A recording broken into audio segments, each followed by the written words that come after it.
I'm Father Martin Hislop. I'm the Vicar of St Luke's, Kingston Upon Thames, and I've been the parish priest here for 10 years.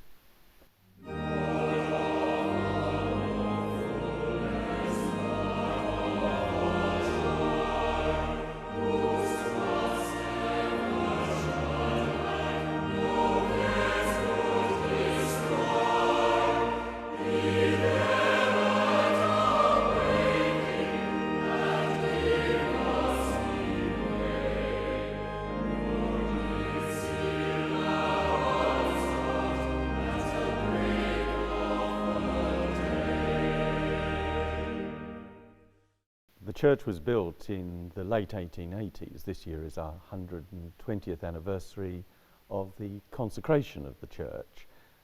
It emerged out of a very working class area, which surprises people because when you look at the church, it's a very big church for what was a very poor area.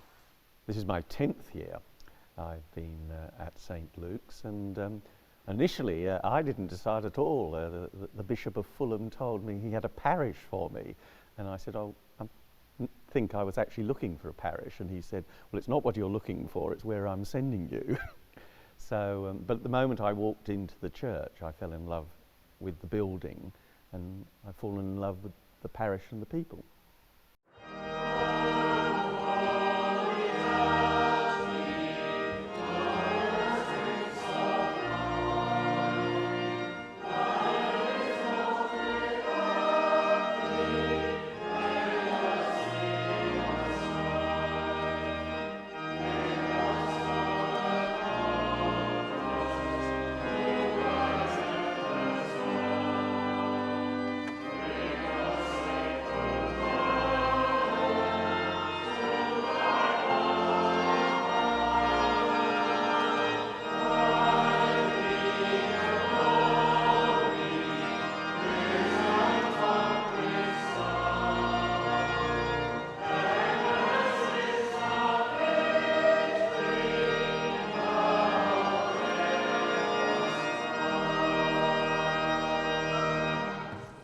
Welcome to St Luke's on this day of the resurrection of the Lord, as we give thanks for Jesus' conquest of death and our hope of eternal life.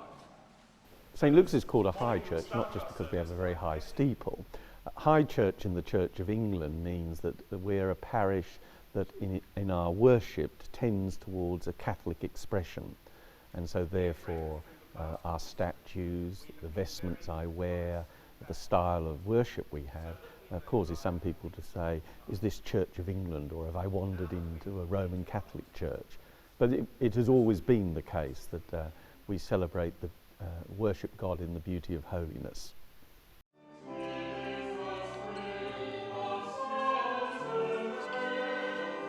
Our main act of worship on Sunday is a Eucharist. It is a service where we come together to give praise to God, and communion is offered.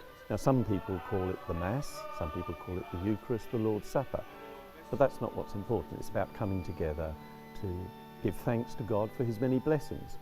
People sometimes can feel intimidated walking through a church to a service perhaps they've not been to before. What we hope to do is to put them at ease. They will be greeted by one of our welcomers, be given a copy of the order of service, and everything's in it, so they don't have to guess what to do, when to stand, when to sit. It's all there. If they have children and they would like to participate in our Sunday school team are clearly identified and are able to welcome them, and we hope that they will feel at ease very quickly. What we hope to achieve by holding the teddy bear service is to provide a comfortable environment for children to discover church. So we choose music and song which help teach stories, but particularly to help the children explore, because children love to look around the church. And so sometimes we'll go and look at a different feature. I'll tell a story about one of the stained glass windows, but it always comes back to a lot of joyful action singing.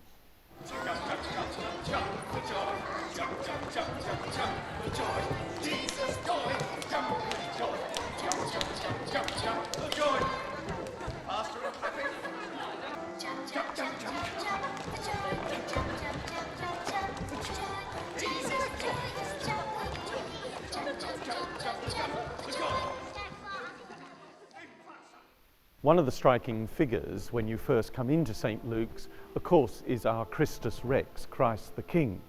It went in 1921 as a memorial to those parishioners who died during the First World War. It's a striking figure showing Jesus and his victory over death, and we understand that it was actually the first Christus from Ammergau, the famous German village, that was allowed into a Church of England. This statue is a striking feature because it is very modern. We've only had it a few years. It was created for us as a special commission in thanksgiving for 50 years of priesthood of Father Geraint James.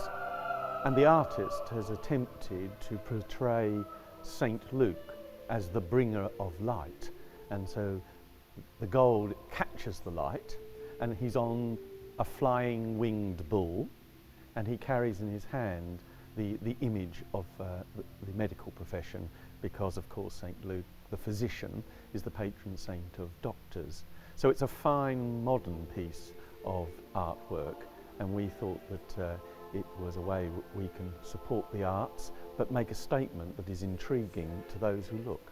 I've been coming to church since I was about 8 years old, and it all started one cold evening. I'm walking down the street and collecting pennies off the floor on one of these desperate scrounges to get some chocolate. On my way to the local co-op to go and buy my chocolate, out of the door of the church came this very tall, ageing priest, all in black, and "Where are you going?" To which I was so scared, I said, "I'm coming to give this to the church." He then invited me to Mass that evening, and I was thought it'd be rude not to turn up, so I did. And ever since then, St Luke's became part of my life. Walking past one day, a building that I've always thought of, having lived here for most of my life, as a very doors shut Victorian edifice, and having a problem in my own life, as it happened, the doors were open, and I heard the organ playing, and I actually bothered to stop and come in. By magic, the sun was shining through those wonderful stained glass windows above the high altar, and added to that was the sound of the very beautiful organ, which is a very special instrument, as I later discovered. My passion grew from time spent quite often on my own, which I think is the most magical part of this building, of wonderful, wonderful architecture, beautiful windows, and a very peaceful feeling, a very friendly feeling. My favourite is most probably up at the high altar. I think the reredos behind the high altar and the wonderful stained glass is very evocative. So every time I stand at the high altar, it's quite a moving experience. I think that things that I'm proudest of at St Luke's has been the way in which the parish is very much part of the community and at the heart of the community, both in terms of the activities that take place in the halls, in the church, but also the way in which the parish and parishioners involve themselves in our diverse community. And I think that's illustrated by this year's inaugural Canterbury Arts Festival, which very much grew out of a sense of community.